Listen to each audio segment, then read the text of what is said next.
Let's move on guys. आता 42 question म्हणजे आता 42 क्वेश्चन मध्ये आपल्याला काय विचारायला की A is an improved breed of cattle and B is an improved breed of chicken. आणि आपल्याला काय सांगायचंय, करेक्टली आयडेंटिफाय करते A and B ला. मग इथं A जर्सी होऊ शकते आणि B लेगॉन. फर्स्ट ऑप्शन करेक्ट आहे गाईज. A जर्सी होऊ शकते आणि B लेगॉन. आता 43 क्वेश्चन मध्ये म्हणाले आपल्याला एक्झॉटिक ब्रीड्स आर. आता आपण ऑप्शन वाईज जायचं म्हणल्यावर exotic breeds are use for crossbreeding साठी यूज होत आहे का एक्झॉटिक ब्रीड्सचा? हां, होत आहे. Hardy exotic breeds are hardy. No, exotic breeds थोडी ना हार्डी असतात. Exotic breeds are to be provided specific environment. हां, हे बरोबर आहे.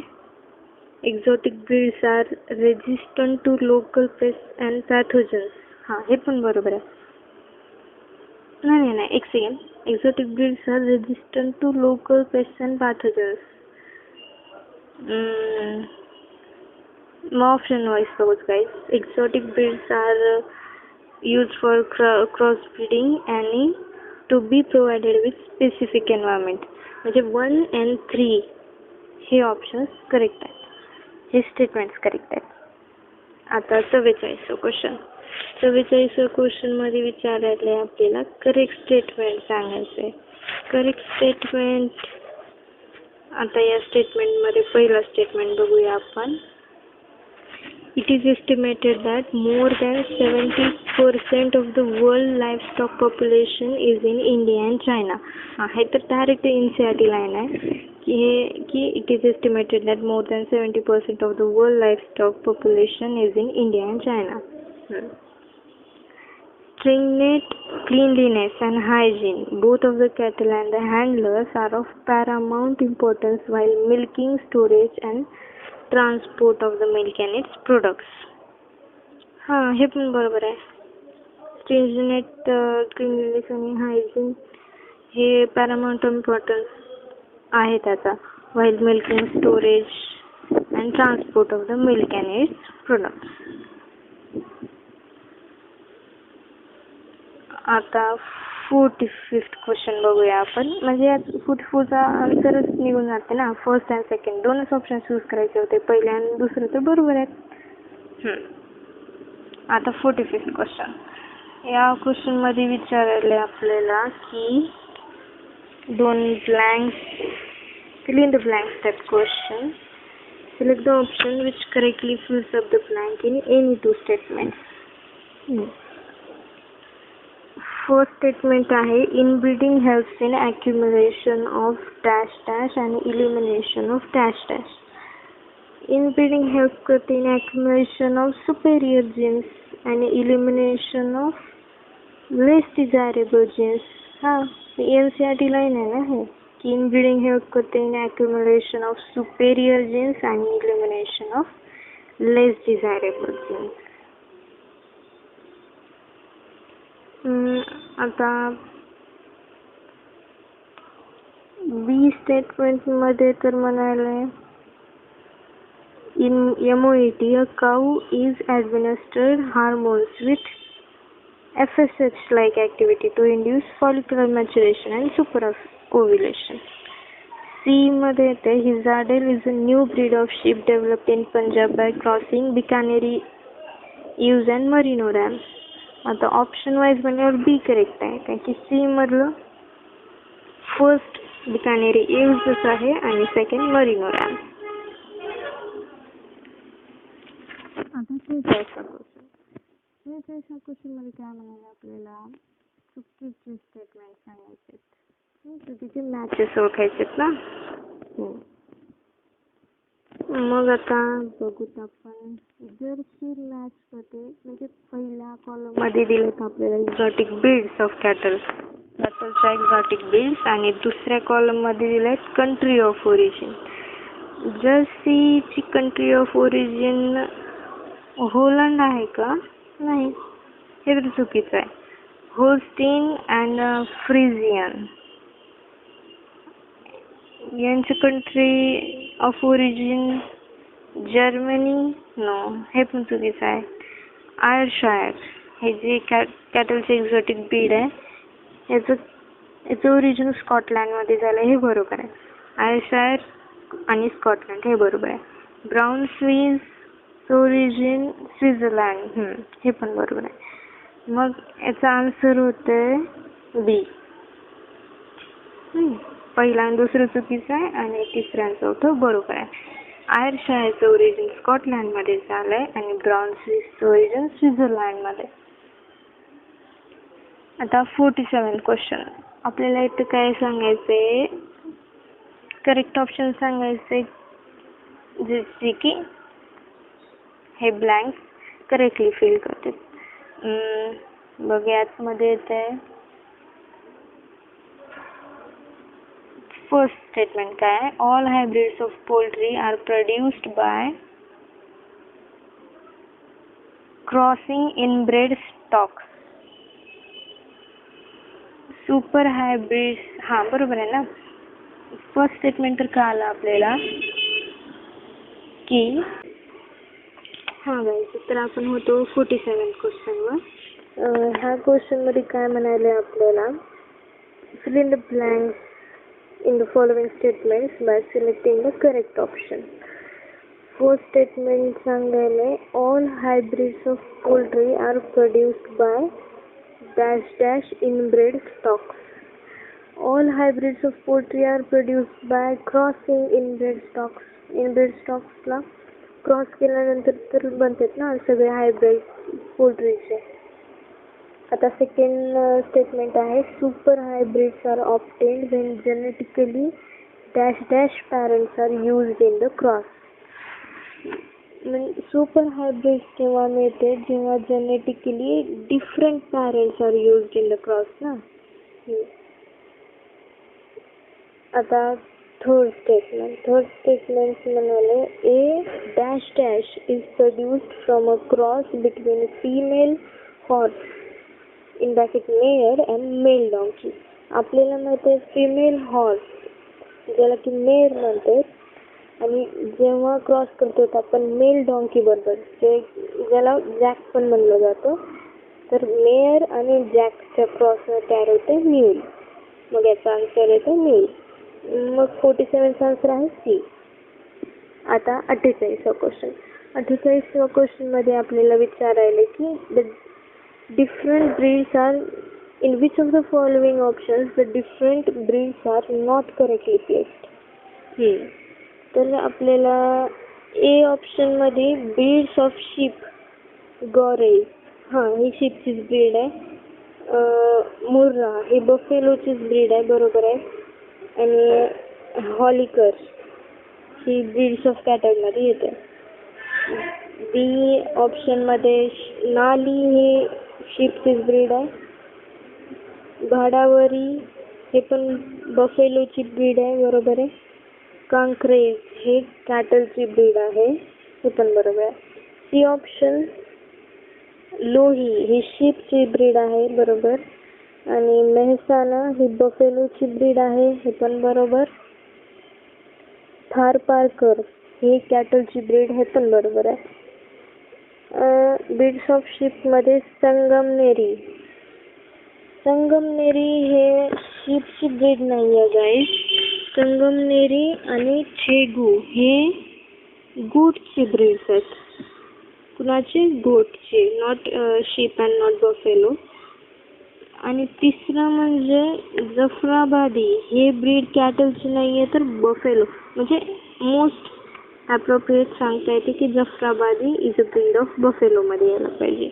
मग ह्याचा ऑप्शन चुकीचा भेटला आपल्याला डी. 48 क्वेश्चन झालं आपलं. आता 49th वर. Fill up the blanks in the following paragraph by selecting the correct option. Inbreeding increases dash dash. Inbreeding काय इन्क्रीज करते? Homozygosity. Thus inbreeding is necessary if we want to evolve a dash dash in an animal. Inbreeding हे necessary आहे जर आपल्याला pure line evolve करायची असेल in any animal. Inbreeding exposes harmful dash dash genes that are eliminated by selection. Inbreeding काय expose करते? Harmful recessive genes जे की इलिमिनेट केले जाते बाय सिलेक्शन. आता 50वा question. Read the following statements regarding poultry farm management. Poultry farm management बद्दल काही स्टेटमेंट्स दिलेत आणि आपल्याला करेक्ट आन्सर शोधायचे. करेक्ट आन्सर चला तर मग आपण स्टेटमेंट्स बघूयात. पहिला स्टेटमेंट आहे ब्रूडर house should be crowd free, rain proof and protected from predators. ब्रूडर house crowd free असलं पाहिजे, रेन प्रूफ असलं पाहिजे आणि प्रेडेटर्स पासून प्रोटेक्टेड. हे तर बरोबर आहे. The second statement, the most common egg type variety used for commercial production throughout the world is single comb white leghorn and its various strains. हे पण बरोबर आहे. Most common egg type variety जी use केली जाते for commercial production throughout the world हे single comb white लेघॉर्नच आहे आणि त्याचे व्हेरियस स्ट्रेन्स पण.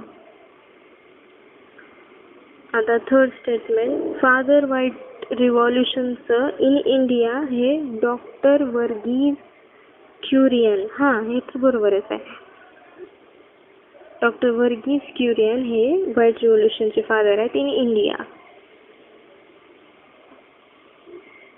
फोर्थ स्टेटमेंट आहे की अप्रॉक्सिमेटली 14 ते 16 घंटे of light including daylight are required for optimum egg production. approximately 14 ते 16 घंटेच लागतात for of light including daylight for optimum egg production. आता 51वा क्वेश्चन इथं विचारायला आपल्याला फिशरी बाय प्रोडक्ट सांगायचे कोणकोणते आहेत खालीलपैकी. ऑइल आहे का फिशरी बाय प्रोडक्ट? ऑइल आहे, बरोबर आहे. मॅन्युअर पण आहे, ग्लू पण आहे. इसिंग ग्लास पण फिशरी बाय प्रोडक्ट आहे. शॅग्रीन हे पण आहे आणि लेदर हे पण आहे. मग फिशरी बाय प्रोडक्ट्स कोणकोणते आहेत? Oil, manure, glue, isinglass, shagreen, leather. मग याचा ऑप्शन होते डी. गाईज आता 52वा क्वेश्चन. 52व्या क्वेश्चन मध्ये आपल्याला विचारायला एक fungal disease of the poultry is. Fungal disease of the poultry हे आहे ॲस्परगिलॉसिस. Aspergillosis is a disease of young chick and is caused by a fungus Aspergillus fumigatus. 53वा question. In honey the main constituent is. honey मध्ये main constituent sugar आहे. The composition of honey is levulose म्हणजे शुगर जे की 38.9% असते. Dextrose sugar 21.28% असते. Maltose and other sugars 8.81%. Enzymes and pigments किती होते? 2.21%. ॲश 1% असते आणि वॉटर 17.20%. म्हणून आपण आपल्याला कळाले की हनीमध्ये मेन कॉन्स्टिट्यूएंट शुगर आहे. आता 54. The use of honey bee is. Honey बीचा काय यूज आहे? आता हनी बीचं यूज पॉल्युनेशनमध्ये तर ऑब्विसली आहे. प्रोडक्शन ऑफ बी वॅक्स आणि प्रोडक्शन ऑफ हनी हे तर ऑब्विसली. म्हणजे तिन्ही ऑप्शन बरोबर आहेत. The use of honey bee for all of this. 55वा question. Which of the following is a drought breed of Indian cattle. Drought breed of Indian cattle Malvi आहे. कारण की मालवी हे it's a drought breed of Indian cattle because the bullocks of broad breed are good for working but cows are poor milk producers. आता 56th question. Which of the following is a disease resistant high yielding breed of poultry developed in Karnataka? याचा answer येते गिरिराजा.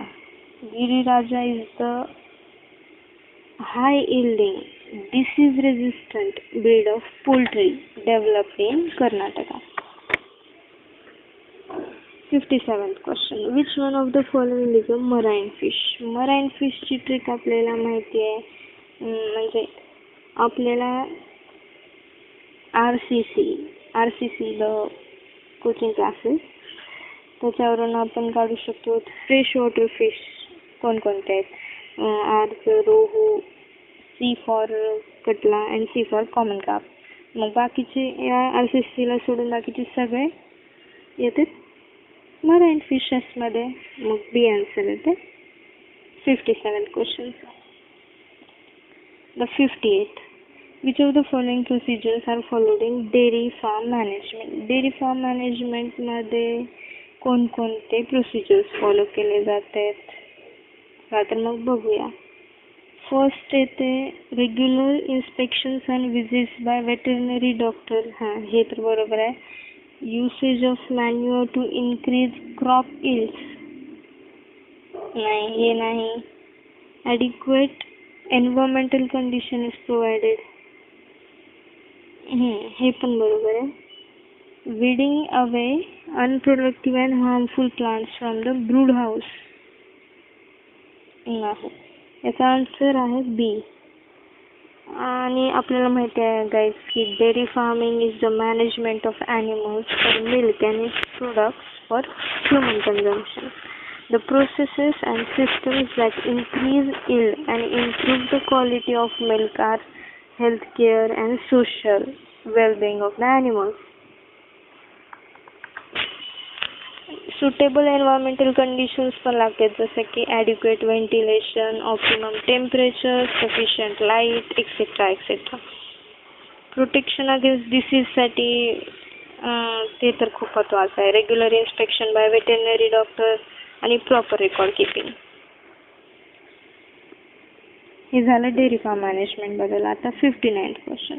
अ breed of cow is mated with closely related breed for 5 generations. It was found that production of milk has reduced subsequently and the animal are not keeping good health. Which of the following methods of animal breeding can overcome this problem? बघ, ह्याचा answer येते outcrossing. बरोबर आहे. आउटक्रॉसिंगमुळेच हे problem overcome होऊ शकते. कसं काय? कारण की कंटिन्यूड इनब्रीडिंग रिड्यूस करते फर्टिलिटी आणि productivity. This is called inbreeding depression. This problem can be overcome by outcrossing. Inbreeding depression आपण आउटक्रॉसिंग असं ओव्हरकम करू शकतो ना. Outcrossing is the practice of mating of animals within the same breed with having no common ancestors on either side of their pedigree up to 4 to 6 generations. हे main point आहे की on either side of their pedigree common ancestors नसले पाहिजेत up to 4 to 6 generations. The offspring of such a mating is known as outcross. A single outcross often helps to overcome inbreeding depression. Therefore, 59th answer आहे outcrossing. C. 60. इथं विचारलेलं आहे आपल्याला चुकीचं statement सांगायचं. चला तर मग बघूया. फर्स्ट स्टेटमेंट पण आहे apiculture provides additional income generating industry to the farmers. हे तर बरोबर आहे. Bee keeping is labour intensive process. Bee किपिंगला थोडी ना लेबर्स लागतात. मग हे तर चुकीचं झालं. Bee venom is use to cure certain diseases like gout and arthritis. हां, हे बरोबर आहे की बी वेनोमचा यूज केला जात आहे गाऊट आणि आर्थरायटिस सारख्या डिसिजेसला क्युअर करण्यासाठी. Honey is used as laxative, antiseptic and sedative. हे पण बरोबर आहे. म्हणजे प्रोडक्ट्स जे असतात हनी बीचे, हनी आहे, बी वॅक्स आहे, बी वेनोम आहे आणि रॉयल जेली. मेडिसिनल इम्पॉर्टन्स हनी बीचं काय आहे तर ते यूज केले जाते ॲज लॅक्झेटिव्ह, अँटीसेप्टिक, सेडेटिव्ह वगैरे वगैरे. It is also used against digestive disorders. Bee venom is used to cure gout and arthritis. Bee wax हे यूज केले जाते in producing cosmetics, paints, polishes वगैरे वगैरे. It is not a labour intensive process.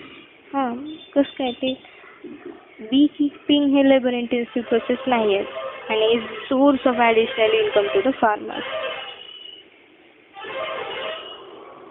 आता exercise question. Which of the following is an improved variety of chicken? चिकनची improved variety सांगायची आपल्याला. Jersey, Hemgiri, लेघॉन, कल्याण सोना. लेघॉन हे इम्प्रूव्ड व्हरायटी आहे चिकनची. आता 62 question. Bee wax is the secretion of abdominal glands of dash dash. A drone, B worker bees, C queen bees, D worker and queen bees. Bee wax हे secretion आहे of abdominal glands of worker bees, not queen or drones or anyone else. आता 63 question. Which of the following are common freshwater fishes? आपल्याला माहिती आहे त्याची trick RCC. मग यावरून काढू शकतो आपण बी ऑप्शन. So simple. आता 64th question. Which of the following combinations is generally recommended for composite fish farming in India? Composite fish farming चे हे एकदम इम्पॉर्टंट क्वेश्चन आहे गाईज. याचा आन्सर येत आहे कटला, लॅबियो आणि सिरायनस. हे जे 3 फिशेस आहेत हे रिकमेंड केले जाते generally for composite fish farming in India. कारण की आपल्याला माहिती आहे कटला हे सरफेस फीडर आहे, लॅबियो कॉमन म्हणजे ते कॉलम फीडर आहे आणि सिरायनस हे बॉटम फीडर. म्हणून हे यांना कंपोजिट फार्मिंगसाठी यूज केलं जाते. In composite farming few selected species of fishes are stocked together in a proper proportion in a pond. This is meant to increase total production of fish. Some advantages of this type of farming are the compatible fishes do not harm each other and all available areas are fully utilized and no competition among different species is found. म्हणजे या फिशेसमध्ये कसलीच competition नसते for food. म्हणून या 3 फिशेसला as a composite fish farming म्हणून use केलं जाते इन इंडिया. 65th question. इथं विचारलेलं आहे आपल्याला चुकीचे स्टेटमेंट्स कोणते आहे. पहिला स्टेटमेंट आहे सीमेन प्रिझर्व केलं जाते मन for artificial insemination by heating. अरे हे तर एकदम चुकीचं आहे. आणखी सीमेन हे प्रिझर्व केलं जाते for artificial insemination by freezing not heating. चला तरी बघू पुढचे ऑप्शन्स आपण. बी मध्ये म्हणाले mating of animals within the same breed but having no common ancestors on either side of their pedigree up to 4 to 6 generation is called and outcrossing. आउटक्रॉसिंगसाठी main word कोणतं शोधायचं guys? 4 to 6 generation, up to 4 to 6 generation. मग हे तर बरोबरच झालं. C example of interspecific hybridization is mule. हां, mule तर इंटरस्पेसिफिक हायब्रिडायझेशनचं एक्झाम्पल आहेच कारण की म्यूल तयार होत आहे horse, female horse that is mare आणि male donkey that is jack या दोघांचं क्रॉस केल्यानंतर. बी आहे hinny is a hybrid between the female ass and stallion. हां, हे तर एकदम बरोबर आहे. हिनी कसं तयार होते जेव्हा जेनी आणि स्टॅलियन मीट करते. म्हणजे जेनी हे फिमेल डॉंकीचं नाव आहे आणि स्टॅलियन हे मेल हॉर्सचं. आता 66वा question. India and China have more than 70% of world livestock population. However, their contribution to world farm produce is only dash dash. याचा आन्सर आहे 25%. India and China have more than 70% of world livestock population. तरी सुद्धा त्यांचं contribution to world farm produce is only 25%. That is, the productivity per unit ही खूप low आहे. Therefore, in addition to conventional practices of animal breeding and care, newer technologies also have to be applied to achieve improvement ना in quality and in productivity. आता 67 question. Plant breeding मध्ये आलोय आपण. Now let's start. 67वा question मध्ये विचारायला आपल्याला चुकीचं मॅच. चुकीचे मॅच सांगायचे आपल्याला. एका कॉलम मध्ये आहे डिसीज आणि दुसऱ्या कॉलम मध्ये causative organism. Black rot of crucifer हे बॅक्टेरियल डिसीज आहे का? हा आहे. ब्राउन रस्ट ऑफ व्हीट हे फंगल डिसीज आहे का? हे पण आहे. Red rot of sugarcane हे पण फंगल डिसीज आहे. लेट ब्लाइट ऑफ पोटॅटो हे व्हायरल डिसीज आहे का? नाही.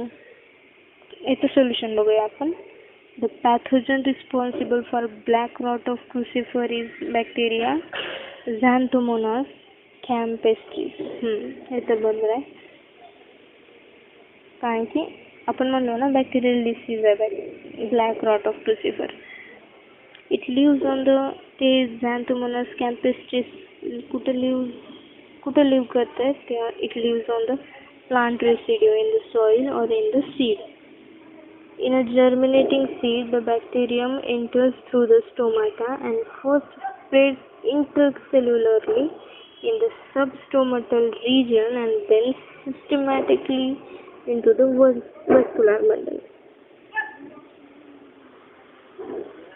First sign of the disease appears near the leaf margin, characterized by fluorosis, which progresses towards the center of leaf blades. In the affected portions, the vein and veinlets turn brown and finally black.